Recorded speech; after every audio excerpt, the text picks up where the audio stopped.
and Developmental Disability webinar series. We're really excited to welcome you. This is our fifth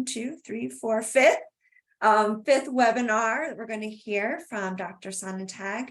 Just wanted to let everyone know, here is our schedule that we have we've been doing and we will be doing. So coming up in July, we will have Tracy Mans and Barb Safaris presenting on charting the life course and the ISP, thinking about how we can use it and other tools to communicate with physicians. So that'll be a great presentation. That is one that was not on when everybody signed up and registered for the other ones. We were working on finalizing the presenters. So you might want to go back to our website and register for that one if that is of interest to you. I highly recommend it. They're fabulous presenters. And with that, I am very, very excited to welcome our presenter for today. Amy Miller Sonnentag is a licensed and certified speech-language pathologist. She earned her Doctor of Speech-Language Pathology from Northwestern University. She joined the OSU Department of Speech and Hearing Sciences in 2015 and is also a faculty member in the OSU Assistive and Rehabilitation Technology Certificate Program.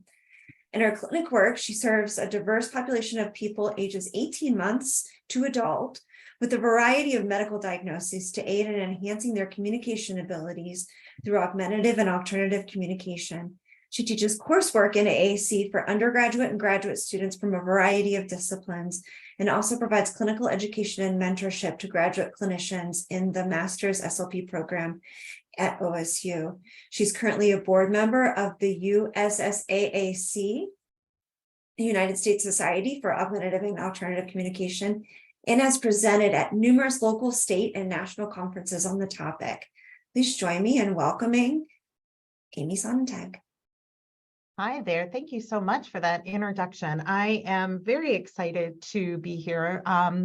Andrea or Manisha, let me know if you can't see my screen. Today, I am going to talk to you about supporting communication for adults with ID and intellectual and developmental disabilities and complex communication needs. And hopefully by the end of the presentation, you'll be able to define the levels of AAC and the different types of AAC. State 3 supported communication strategies you can use with a communication partner, and list 2 ways you will incorporate this communication strategy with someone in your care. And we will have a couple case examples and videos of someone who uses AAC. So that will hopefully give you some additional resources. So when we think about communication is truly the essence of being human. And if we've ever had a period in our lives where we've struggled to communicate with laryngitis or sore throat or whatever it may be, I think we really do start to feel that. And I think we can feel an impact on our mental health. So it is incredibly important that we work with people with intellectual and developmental disabilities to be able to have that ability to communicate what they want in a variety of settings with whoever they want to communicate with. So to start with, let's think about why we communicate. Sometimes if we have more time, I have people brainstorm this on their own. And if you start over the next few days just thinking about what you are talking about, I think you'll find you do all of these types of communication and then some. We greet people, we express our thoughts and opinions, get things we want. I know after this, I'm going to be wanting a good cup of coffee. We request help. We might protest things. No, I don't want mushrooms on my pizza. We make choices and connect with others. I won't go into all of these, but we definitely use communication to meet so many of our emotional and social needs. But unfortunately, when we have someone who has significant communication difficulties, often with intellectual developmental disabilities, the focus becomes obtaining desired items. And that's really important. When there are things that we want to be able to express that we can get them. But a lot of what we have done, unfortunately, and as a field, is when we've had people with some challenging behaviors or people that have trouble communicating, we focus just on helping them get something they want. And while that is really important, we don't want to just think about this. We want to work with anyone with any type of communication impairment, but especially today talking about intellectual developmental disabilities, to do all of these aspects of communication, called pragmatics, like how we use communication to connect with other people. So that's why we communicate. When we think about how we communicate, obviously we communicate verbally. We use facial expressions. You might use the chat today in Zoom to chat some things back and forth. We do a lot of vocalizations. Really? And that conveys a lot of meaning.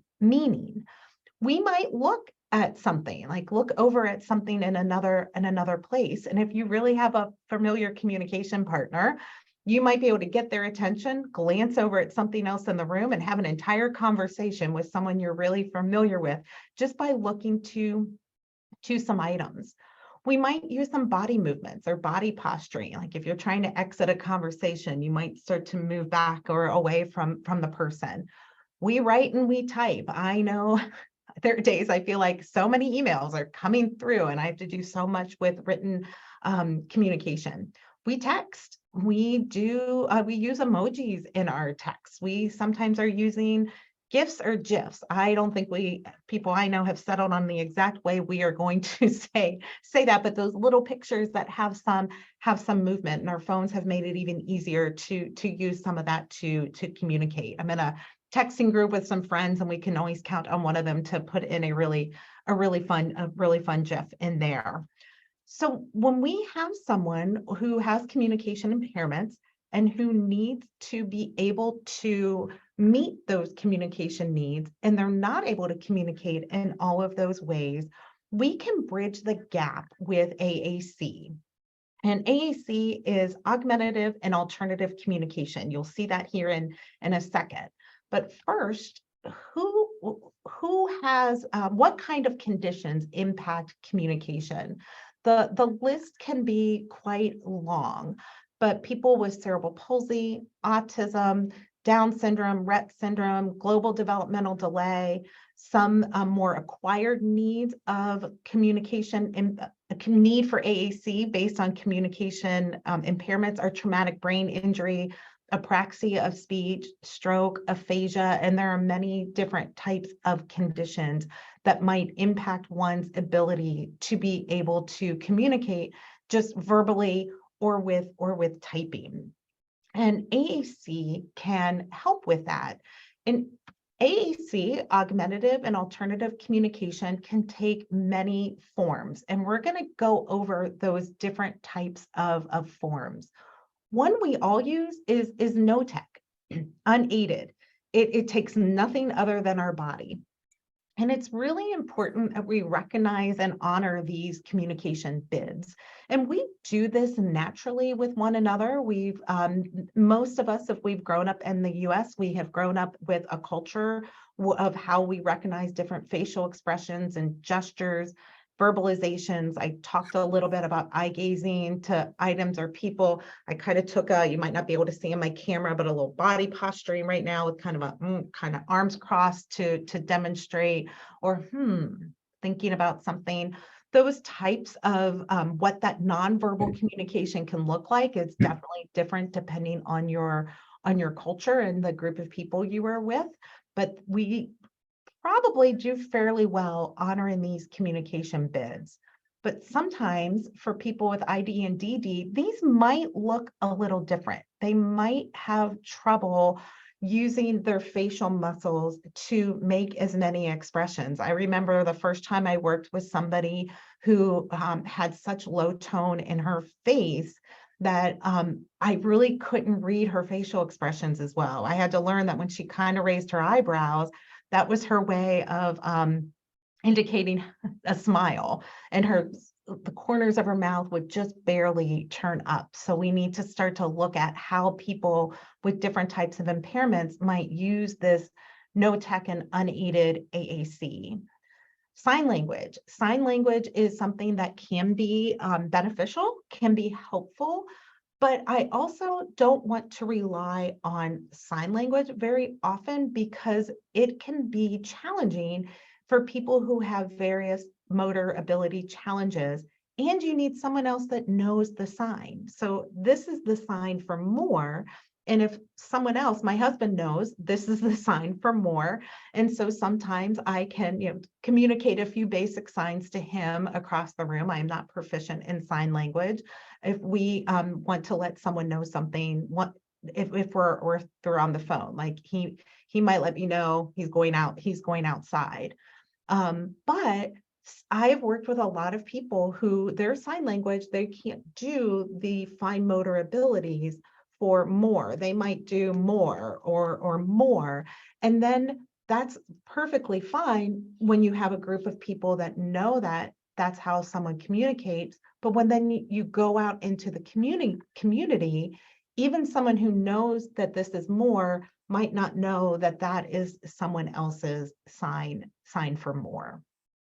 And then behaviors are always a way that we communicate. It is sometimes the behaviors are really positive, smiling, laughing. And I have a student, she gets really excited, she jumps up and down. Actually, she laughs about that. She's like, I'm just very physical and all of my emotions. I'm like, that's fine. But sometimes those behaviors can be a little more challenging. And we want to look at all of these and be able to refine and expand how someone can communicate. And that's when I look at some other forms of AAC for people. So we're going to talk about low tech, mid tech, and high tech. So low tech, no batteries, no voice output. And that can look like take a variety of forms. So if we look at the images on this screen, I've got this 4-picture communication board over here with cake, pie, ice cream, and cookie. And this can be a nice way if I have dessert choices, where I can tell you, cake is my choice, pie is my choice. More likely for me, I'm going to want two different desserts. We've got a little wrist communicator here where someone can wear this on the wrist. I'm actually finding this fascinating. I just learned about this. This is actually a playbook for football players that they can keep all the plays inside their this little book for their wrist, but we can put pictures in here for someone who needs a small portable communication device. We've got more robust, not completely robust, but more communication options here on this low tech board where I can start to put some things together like I want eat. I have these blank squares at the bottom because I could have an interchangeable row of different pictures for eat, maybe different things I want to play with, different places I want to go, but I've got some words I can use in any situation. This is an official PECS book. So PECS is a strategy that if you've worked with people with autism, you may have heard of. A lot of times, this is where someone will start. A lot of times people call any kind of picture system PECS, but it's really not. PECS has very set parameters around it, but a lot of times we can use a book like this with various pictures where you have different options of whatever activity you're doing. Can be on the front of the book, and you can put those on a sentence strip down here at the bottom to start to add to some communication. And then you open this up and you have a binder of pictures that are easy to take with you and move along with your day to have that with you. Those books can get pretty big and pretty robust. So I usually find when someone's really doing well with these low tech options, I might be moving on to some of the higher tech systems. One thing I wanted to let you know about is ways you can make some low tech AAC. The advances of technology are making this easier and easier. You can go to Google Images and find images of almost anything that you could use to put into Microsoft Word, Microsoft Word or Google Docs, if you have an internet connection, you can make some nice AAC low-tech boards. Lesson Picks is an amazing resource that is full of different clip art, and there's a sharing center that has pre-made communication boards that people have, or activities actually that people have made and shared. It is currently only $36 a year, and it is a really nice option for a facility to be able to create some materials to have around the environment, which we'll talk about here in a little bit. So then we can go to mid-tech, and mid-tech, I look at it, and a lot of people look at mid-tech clinically. For clinical use, you've got disposable batteries. So your Duracell type AAA 9-volt batteries, you're going to have a paper display and recorded speech output. That means digitized. That means I would need to record my voice into it, and then you're going to hear my voice as it comes out. Or whoever is in the facility would record their voice onto it, and their voice would come out. This can be hard. There are a couple facilities where the participants are men, and most of the people working there are women. And so to try and find a same gender, same type of voice, same racial quality that someone would sound a little bit more like themselves can be really important. So mid-tech AAC can have a variety of uses, and one is a single message switch. And this is really nice to get someone to have some additional voice output. This one is my favorite. There are other things, other similar devices that are a little bit cheaper in all honesty, but this one, it tends to be really durable, and it does not only single, but sequential messages. So there's a little button on the back of this that I can push to record my message. Hi, my name is Amy. And then every time I push down on this blue button, it would say, hi, my name is Amy. Hi, my name is Amy. That's the only message it is going to say. But in this same little contraption, this little step-by-step, you can do single or sequential message switches. So you can do both in one, where some of the other less expensive options, you have to pick single or sequential. And so by sequential messages, I can start to build in some conversation or some multiple messages for someone. So when I record, I actually record multiple messages. So when I record, I would record in, hi, my name is Amy. What is your name? I like cats. Do you like cats? And then the first time I hit it, it's going to say, I activate it to communicate, I should say. It's going to say, hi, my name is Amy. The next one is going to say, what is your name? The next one is going to say, I like cats. Do you like cats?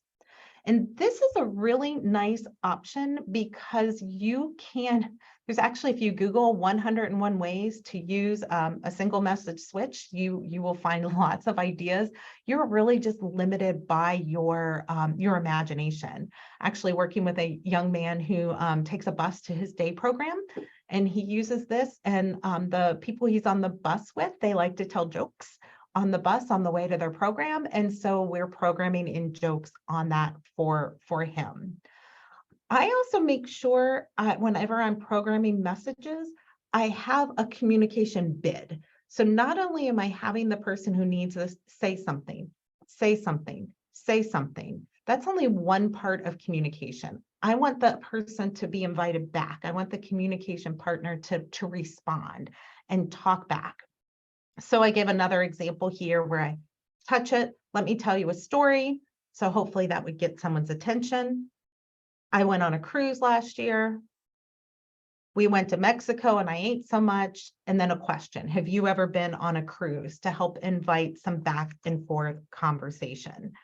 So definitely scripted, definitely limiting, but we're also getting some more ability to have that voice output, to gain someone's attention, to really learn what it's like to have back and forth communication. And so this can be a really nice piece of equipment to have around. And I believe it's about $200 if you're wondering that. These links will be live when you have the handouts, so you can find those. Mid-tech can also have more options of communication on a various level. So here we've got a couple examples of some different voice output communication boards. Sorry, the pictures are blurry. They weren't when it was on a smaller screen, so I apologize for that. Couple options from a couple different vendors here, where you might have 4 options on a screen, 9 or 20. I think this one is 4, 16, and maybe 28, 5. I don't know. I'd have to count. Be a little bit tricky. But again, you can kind of see we have a paper overlay that's going to pull out from the side. And then we would record our messages in for whatever that activity is.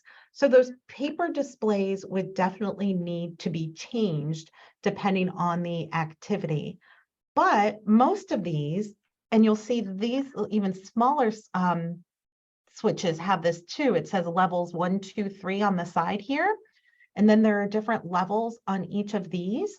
Those different levels mean you could have one set of messages on level 1, move to level 2 and have another set of messages, move to level 3 and have another set of messages. So some have quite a few levels to be able to do that. So you could have a level for when you go to Chick-fil-A. So you can order and talk about things at Chick-fil-A. You could have a level for when you go to Target for things you're going to need to communicate at Target. And then you just pull the paper in and out and then switch the level on the back. So there is some nice flexibility with that. Over here, these are a nice idea. I'll be honest, I haven't seen a ton of people use them, but the idea of a small wearable AAC device where you would just have 2 or 3 messages that you would be able to put on your wrist and have with you.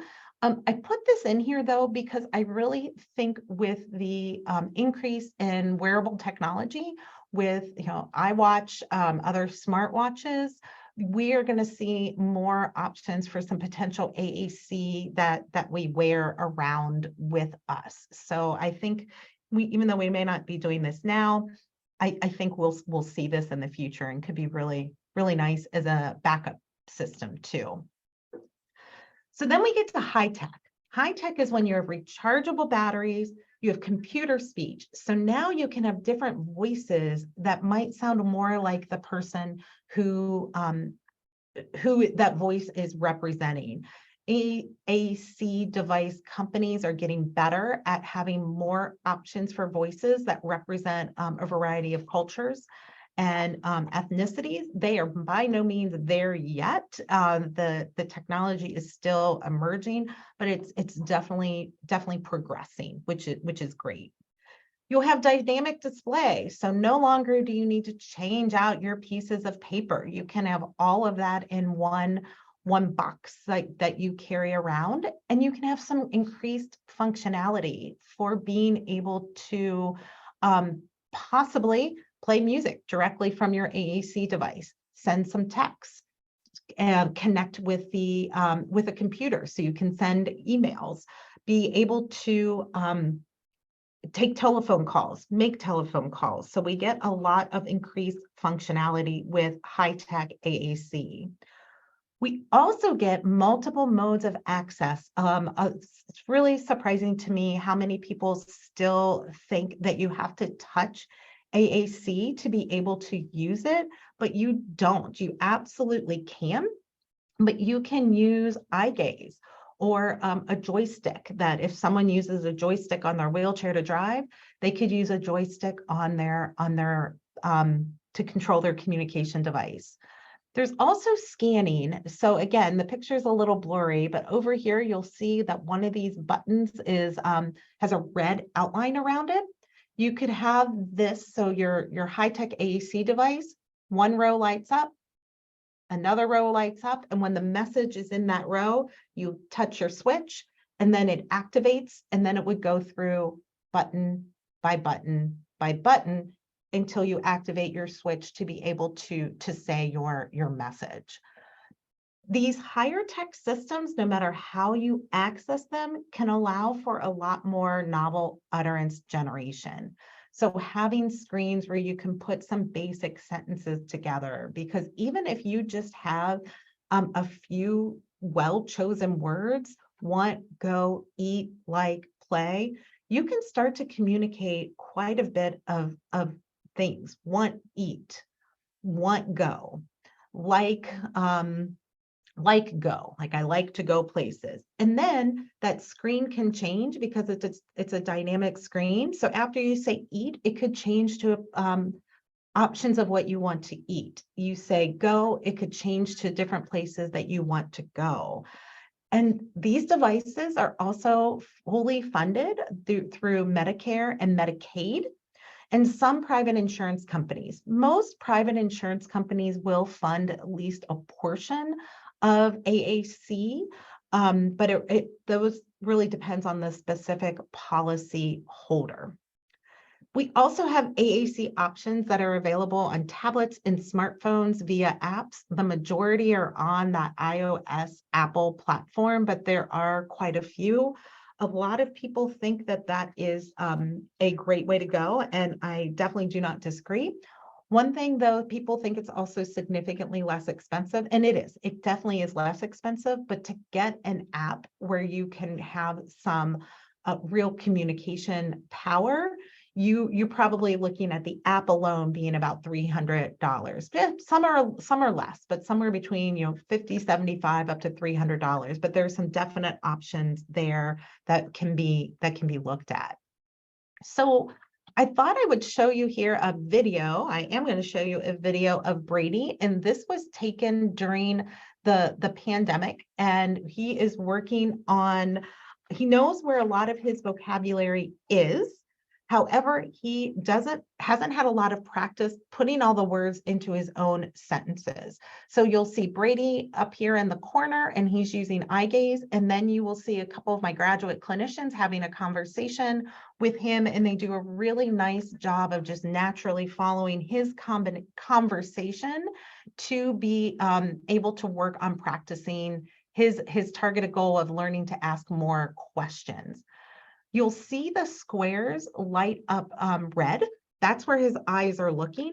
And then when you hear a message, that's when he's got a switch at his knee, like one of the buttons, and then he touches the switch to make the activation. You can activate eye gaze with a certain amount of time, and then boom, it activates, or you can look at it and have another motor movement. So I'm going to show you Brady here. Looks like in the picture they're watching football, which is a lot of action going on there. How's it going? Yeah.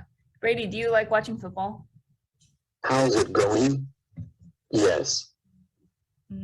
Is Ohio State your favorite team? Good. She. We.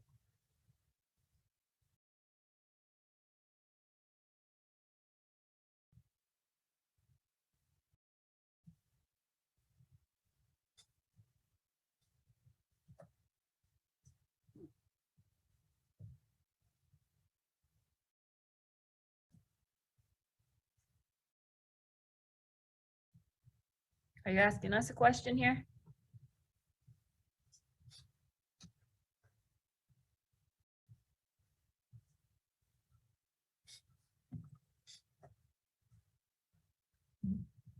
Yes. Was that a yes to Ohio State Ohio being State. your favorite? That's the only right answer here, so. Right. We're glad to hear. Going. Two. The rest of them. Do. You. Like.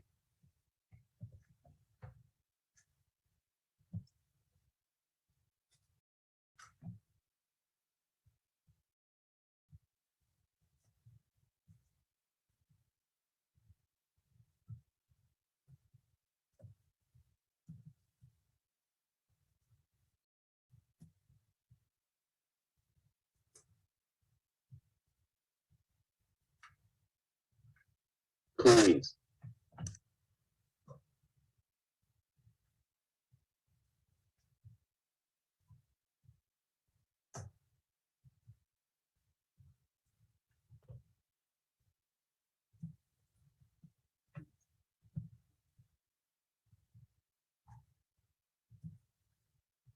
Mm. Good Bucks. So, Yeah. Go Bucks. Do you like the Buckeyes? Okay, nice. I like how you navigated through that to find that question. Heck yeah, we do. Absolutely. OH. Yeah, I love going to football games and I grew up watching Ohio State football in my house. So of course. Yeah, I didn't become a fan until I started going here, and then it's basically mandatory when you attend Ohio State. Let's see. You going for IO? Thank There you. we Yes, go. absolutely. You got it. You have to end with IO when someone say IO. So I love that video.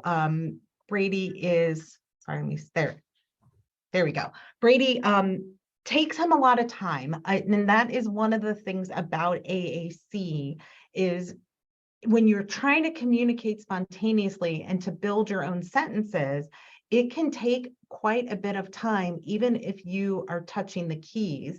Brady's body, as he's entering into his mid-20s, is changing on him, and the cerebral palsy that he has is impacting his limbs and joints in new ways. So access is some days more challenging than others.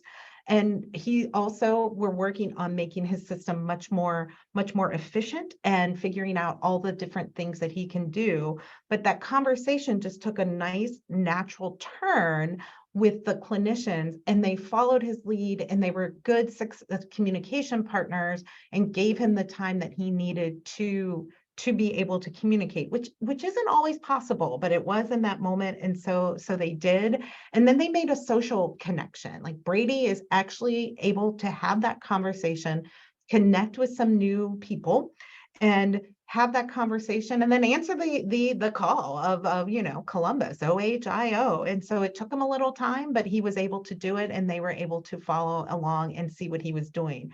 That was really helpful with Zoom, or when you're working with someone who has an AAC device, is sometimes to be able to see what they're able to do. If someone's touching the system, it's a little easier to know that they're working on building a message.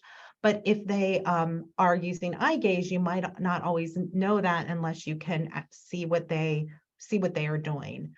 But Brady is also moving on, which is fantastic. And he has not been a part of a day program. He has been on a waiting list, and we think that's something that's going to happen for him too.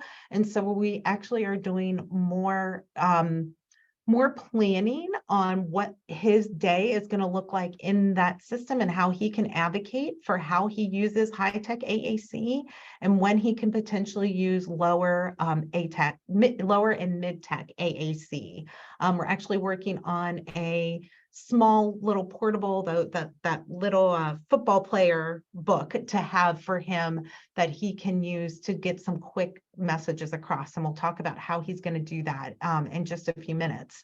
But we can't reach successful communication without good communication partners with AAC. There have been research studies that really document that the people that are most successful with AAC have a supportive system. And we work to educate and train their communication partners. So this is potentially the first step of some of that, and be happy to talk with you about other potential needs in the future for where you are with your clientele, because AAC needs you to help bring in supported communication strategies. I won't spend a lot of time on this slide other than to just highlight that you are probably all very aware of the service cliff, and people with intellectual and developmental disabilities have had services abruptly end or change at graduation. For people who use AAC, they may not get to keep their device in the post-school world, or their devices were really designed for what they needed in their education center, not what they need in their day program or their employment setting or wherever that may be. And there is minimal research on specific intervention strategies for adults with developmental and intellectual disabilities who use IAC. My colleague Jamie Boster at Nationwide Children's and I, we have a systematic review that's under review that highlights the lack of information. But that doesn't mean we can't pull from the literature for children with developmental needs and adults with the acquired need for AAC. And all of those studies show that we need to educate and train the communication partner. So we're going to go into some strategies, and I might go through some of them a little bit quickly so that you can we can have time to discuss them and talk at the end. But as we go through this, think about someone in your environment that has a complex communication need, and what can you do to better facilitate communication for that person? First and foremost, provide communication opportunities. I know it sounds obvious, but it is harder than it sounds. We are very routine oriented, and that is true for people with disabilities. However, it makes it harder to have communication opportunities. We as communication partners need to look for ways to add in those communication opportunities. So change up the dinner menu. Don't just have, TV, video time, movie time, music time. Talk about it. What do you want to see? What do you think is going to happen in this movie or TV show? What happened at the last episode? Where would you like to go? Would you want to do something like this? Like finding ways to have some of that conversation around the routines. Going on a shopping trip? Where are you going? Why are you going there? What are you looking for? What might you see? And then talk about it afterwards. Really try to ask open-ended questions. Providing choices, yes, no questions are great to do. And you'll see that it's definitely a strategy on the next slide that can help narrow in on those specifics of communication. But if that's all we're doing, then we don't give someone an opportunity to try and attempt to communicate and expand that communication. And then value any of those attempts at communication. There are times with Brady where he's trying to tell us something and we're not 100% sure, and we tell him, I'm really sorry. We know you're telling us that about a place you want to go, but we're missing the rest of it. Is there any way you can help us figure it out? And sometimes we get there and sometimes we don't, but that's also an opportunity for us to see where his device and his communication systems need to be tweaked and edited and updated. So engineer the environment, put communication boards in lots of different places. What should be on those boards? Well, I like to have some relevant common vocabulary that you can use in any situation. Eat and drink is definitely one of them. I find that most people are always talking about eating and drinking, even outside of eating and drinking time. So I like to have some commonly used words that are on the board all the time to facilitate additional communication, and then possibly having a top bar that maybe it flips. So maybe there's a bar, a little flip spot for food choices, and then places, and then different things you may want to play with or TV shows you want to watch. So you've got some consistent vocabulary at the bottom on a lower text system, but then some what's called fringe vocabulary, those specific words that you can use in combination at the top. If this seems daunting on where to start, don't just not do anything. Doing something is better than nothing.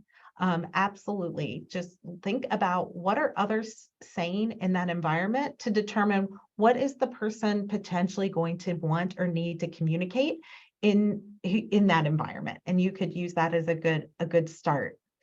This link will give you free communication boards that you can download as a resource to get started. They probably won't fit your exact situation, but a nice starting spot. And then this other link is specific for patient-provider communication boards, so boards that you might need in a medical setting for specific types of information. So that can be important to increase independence and ability to communicate to medical providers. If you have someone in your facility that has an AAC system that's high tech, you can probably get free training from the manufacturer. They might come out to your location and provide that to you and the staff. They might point you to different asynchronous resources and options that are available on their websites or YouTube channels, or point you to some online trainings. This is really important to know what to do and have the devices available, because a former graduate student of ours and a colleague of mine in the department, Dr. Bean, did a study in a supported school environment where the entire staff was educated in AAC. They were bought into AAC, but they didn't have the systems out and available. So just knowing have the systems out and available, providing those communication opportunities can be really, really important. People with IDD, you may need to adjust the way you speak. You might need to gain the person's attention. If they're amenable, you might need to touch their shoulder or ask them to look at you. Not everybody, especially autistic people, can or want to look and have that eye contact while they're listening or talking. So don't demand eye contact. But if that's something that is a possibility for someone, that can be a really good thing to do. Slowing your speech and using short, simple sentences. This is definitely one I always have to really, as you probably have seen, that's one when I'm working with clients, I really do need to think about a lot. Again, we can definitely ask yes, no questions, but I find we get a lot of yesers, people that have just said yes, because they've learned that that is what makes people happy. I have a young woman, autistic woman right now I'm working with, and if she says no, you absolutely know she means no, but she'll say yes to a bunch of other things. And so we've actually spent a fair amount of time in therapy just teaching her to say no to other things, and how to expand her use of no to increase her autonomy. You can definitely provide choices. Like if you know someone's like, okay, Brady, I know you're telling me about something that a place you want to go. Is it a coffee shop or is it a restaurant? So even if I don't have pictures of those choices, I could indicate which hand represents which choice. And then wait. That was 5 seconds. So wait and give someone some time to respond. We don't know what that sweet spot is. It's definitely different for every person, but I think a good 5 seconds is a great starting spot. And it's going to feel like forever, but it's really going to provide the person who you're speaking with some time to process what you're saying. Think about what they might want to respond in response. Didn't think through that sentence.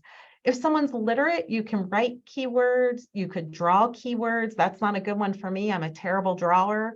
Adding graphics whenever you can. If you and most of us have a smartphone, if you're allowed to pull that out at work, you could use that smartphone to find a picture to illustrate what you're talking about, or pull up some different items. All right, we're going to talk about where we're going to go. So we could go to Chick-fil-A. You could go to Google Images, Chick-fil-A, McDonald's, wherever it might be. Oh, you could also use a scale to go beyond yes and no, or good and bad, like a sliding scale where someone can kind of be like, in the middle, because that's the other problem with binary choices. It can be very, very limiting. The other thing you can't do wrong, other than doing nothing, is model the AAC system, especially without an expectation of response. This allows someone to have that input. When kids are learning to speak, they get a lot of input. They practice, they get feedback on what they do, and then they try it again. So you can highlight keywords or new vocabulary, and it can naturally slow you down. So if this is the front page of a high-tech communication board, so what I might want to do is say, oh, I really want to find out what your favorite drink is. So I would gesture to, or even if they're allowing me to touch their device, I might touch, ooh, drink. Because I really want to know, what do you like to drink? And then I might wait to see if they want to respond. And if they do, that's great. If not, I might tell them, oh, I really like to drink. And then that page would change and it comes up with different drinks. Oh, coffee. And so that way I can be modeling for somebody. And you can do that whether it's high tech or low tech. And then partner assisted scanning is an amazing strategy where you present choices and you only need someone to have a way to be able to indicate their choice, but it goes beyond just binary choices. So I might say, okay, we have some things we could do this weekend. Do you want to go to the zoo, Target, or the museum? So first I list my choices. Then I say, okay, now let me know your choice. I'm going to ask you again, do you want to go to the zoo? And I'm going to wait to see if they respond. Do you want to go to Target? Then I might see their response. I can pair that with pictures. Do you want coffee? Do you want water? Or do you want soda? Those are your choices. Now I'm going to tell you again, when you hear and see the one you want, let me know. Do you want coffee? And I don't see a response. Do you want water? And I might not see a response. Do you want soda or pop? And then they might smile or go, yeah. And then I know, great. And then I might have none of those choices option. I always like to put in some higher tech voice output because that can lead to higher tech AAC. So as much as possible, I'll use this little switch and record, that's the one I want. And so I'm going to say, all right, your choices are the zoo, Target, or the museum of where we're going to go. Do you want to go to the zoo? Do you want to go to Target? Do you want to go to the museum? And let's say they don't respond. I might say, all right, I'm going to give you your choices again. Do you want to go to the zoo? And then hopefully they would indicate the switch and say that's the one I want. You can also do that on a higher tech board with a lot more choices. You could go by row. Is what you're looking for in this top row? Is it in this next row? And then if they pick the row, you could go button by button. Are you wanting to ask a question? Tell me an action. Talk about a person. So you can do these low tech strategies with some really robust activities. But as you're seeing, none of this is going to work without you. And we need to really work to support and not enable, because we want someone to be as independent with their communication as possible and provide that support, but then start to pull it back and see if we can facilitate more independence and then put back those supports or put in other supports. And we have some psychosocial factors that are documented in the literature that really look at how we can influence positive communicative competence, and you need to be motivated to communicate. So you need a lot of positive and successful communication experiences. Think about kids growing up and learning language. Thankfully, they're young and cute when they're making all those mistakes, because then we accept those mistakes. We're really positive. We have a positive attitude about them learning language, and we need to do that for AAC. Oh, you really tried on your device. I'm sorry that didn't work. Let's try it again. If you have a negative attitude about their system, it's not going to be helpful. And if the person has a negative attitude about their system, it's not going to be helpful either. We need to try and do more with connecting more people who use AAC together. That is something that USAC, the U.S. Society of AAC, can do if there aren't people around here to connect with, but help connecting people so that they have some mentors and some other people that look like them and communicate like them to be able to find that success. and that resilience. You had a failed attempt and you're just going to keep trying. We have to create those successful feelings after a failed attempt. And that is really important. One thing that I find is challenging is staff turnover. I'm sure you all are aware of that. So if you get these things in place, oh my gosh, you've got new people. How do you do this all over again? One of those can be communication passports, where you compile information about how a person communicates, and then this is shared with any new communication partner. There are options of various lengths and levels and details of these communication passports, but I included an instructional video on them for you to view later if this is something you think would be helpful. Some templates to create some communication passports in Word or in PowerPoint, or maybe Google Slides, but should be easily accessible things. And then there from USAC, there is a specific one for accidents and emergencies for communication passports. So there are definitely some good resources for you.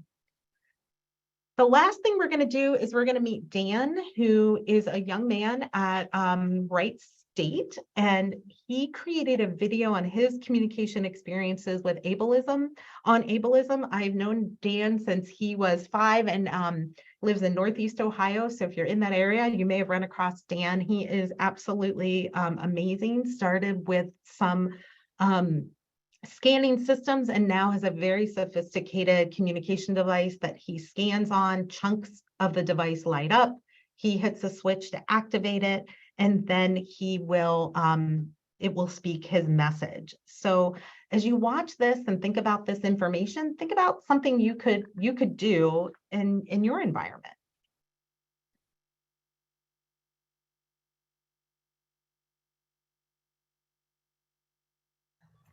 Hello, this is Dan Sharon Beck from Hudson, Ohio. Today I am talking about ableism, which is discrimination against people with a disability. People look at me differently just because I am in a wheelchair, but also because I am nonverbal and I use a communication device to speak. Before I talk about some frustrating examples of ableism, here's a little bit about how I communicate. I use an Accent 1400. I have it on 144 sequenced, which is 144 icons, and each one opens up into a lot of other vocabulary. I use a switch at my knee to scan these icons.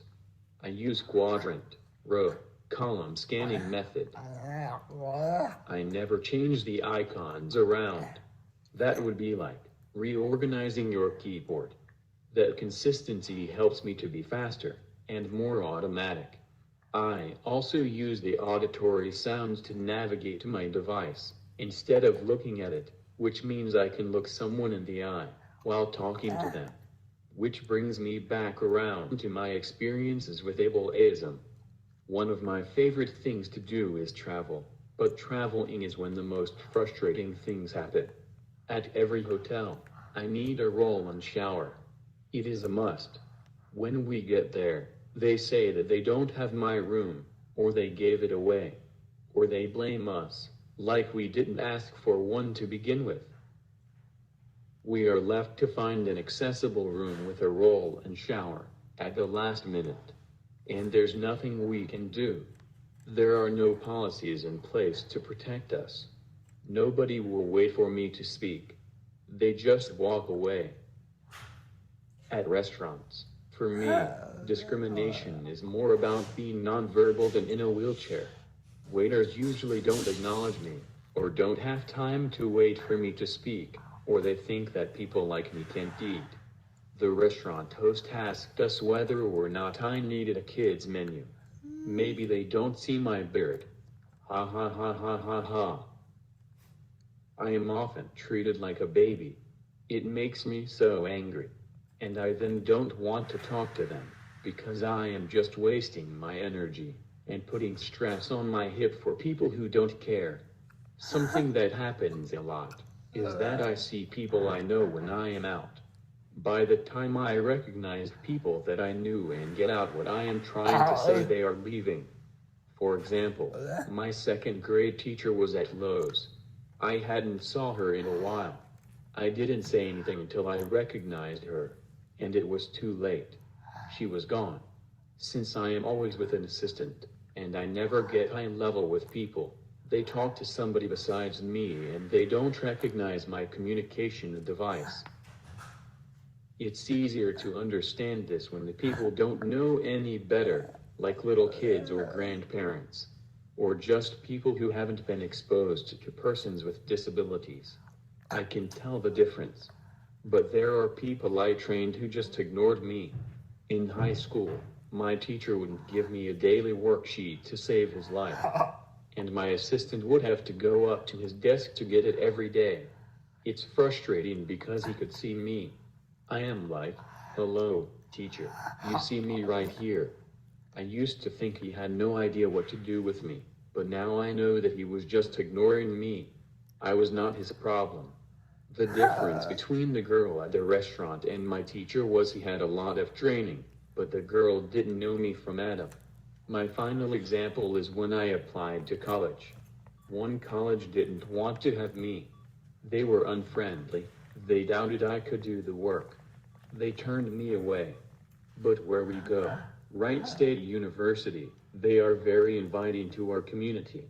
From my experiences, I think everyone needs to be more aware, and policies need to be followed. Everybody needs to know how to deal with a person with a disability.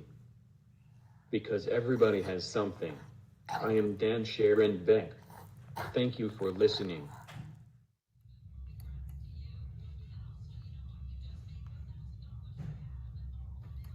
It's nice to meet you. So Dan created that ahead of time with pre-programmed messages. So he didn't have to build every word. He did build, at the time he did it, he did build every word of that, but then saved it in a section of his device so he could communicate much faster when we got to this, and when he got to the making the video. And he created the video, he designed what he wanted and edited the video. So this is very much him. And you might be thinking about Brady or Dan, that someone you know couldn't do this, but they may not be able to start there. But if we don't have a vision of this where they can potentially, where someone can potentially go, they may never get there. So we definitely need to provide those opportunities, find services for people where they can explore and try out various communication strategies. So I know we don't have a lot of time left. There are some references there, but I'd be more than happy to talk and have any questions and comments and thoughts. So thank you very much. And I see a question, Medicaid, to cover this stuff, you need to have an evaluation by a speech language pathologist. And that is something I can do at the OSU clinic. And then you need a certificate of medical necessity, also called a prescription, from their medical provider. But if someone has Medicaid, then you can definitely get it covered. So, but you need an SLP that is familiar with that. But feel free, when you have the, I'll put my email in the chat, but you'll also have it on the slides, and I'd be more than happy to follow up with any of you on anything like that too. Sorry, I just saw that, Andrea, so I'll turn it back over to you. No, perfect. Thank you for answering that question. I'm going to flash up our evaluation link in the survey so that everybody has that QR code, and we can go ahead, and if anyone else has any other questions that they'd like to put in the chat or unmute. It looks like Christine, you might have something you wanted to ask. Yes, I think this is very useful. I can say that we've still had lots of people speak up, even individuals, family members, getting told, and just in honesty, some service and support administrators tried to get this stuff authorized, and it takes so hard that it's like Medicaid won't cover it, and so maybe what we need to do is we need stories about denials when people are getting denied. Why is it? What does this person have? Why do you think they need the communication device or something?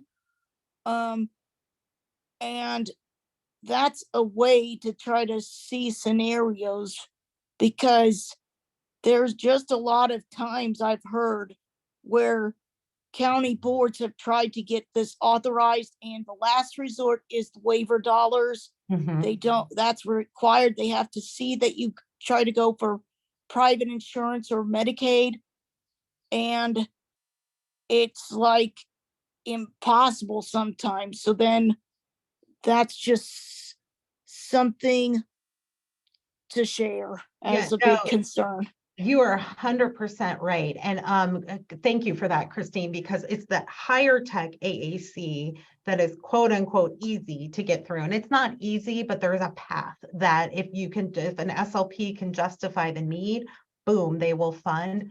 But that lower mid-tech equipment, you are correct. There is not Medicaid, Medicare funding for that. So that is something where if we could, at some point, I'm seeing your background, Christine, do we need to get creative and think about what are some grants and other types of funding we could potentially pursue for facilities around the state to have a chunk of this equipment available and used in those facilities for these lower and mid-tech type systems, because you're right that those types of devices are really challenging to fund. What's the difference between lower, mid-tech versus high-tech? So when the high-tech, what we're looking at is the dynamic display screen. So when it looks like a computer screen, that's when it very likely has a path towards funding. For those items that looked a little more like pieces of paper, that's the ones that they're not cheap. They are lower cost when compared to those dynamic display computer looking screen systems. But they can cost $500, $600, $700. So they're not cheap and easy for families or facilities to buy, because budgets have always been limited. And in my experience now, they're just continued limitations for the funding. So I think we do need to get creative and find other methods to get this type of equipment into these centers. Thanks. Thanks for bringing that up, Christine. Thanks, Amy, for helping us kind of brainstorm through that. It's a lot to unpack. Absolutely. Yes. Well, and thank you so much. There are some great comments there. Tanya was saying in the chat that they were able to get some, use the Big Mac switch from school. But the programs, the day program staff and home haven't used it with training. So I think it goes back to just how do we help to emphasize that need for Definitely partner communication. And Ann Russell saying my guide for Empower Me is pretty cool for adults. I can't wait to look that up. I don't know what that is. Yeah, I don't know either. Just wrote that down. Yeah, thank you. Check that one out.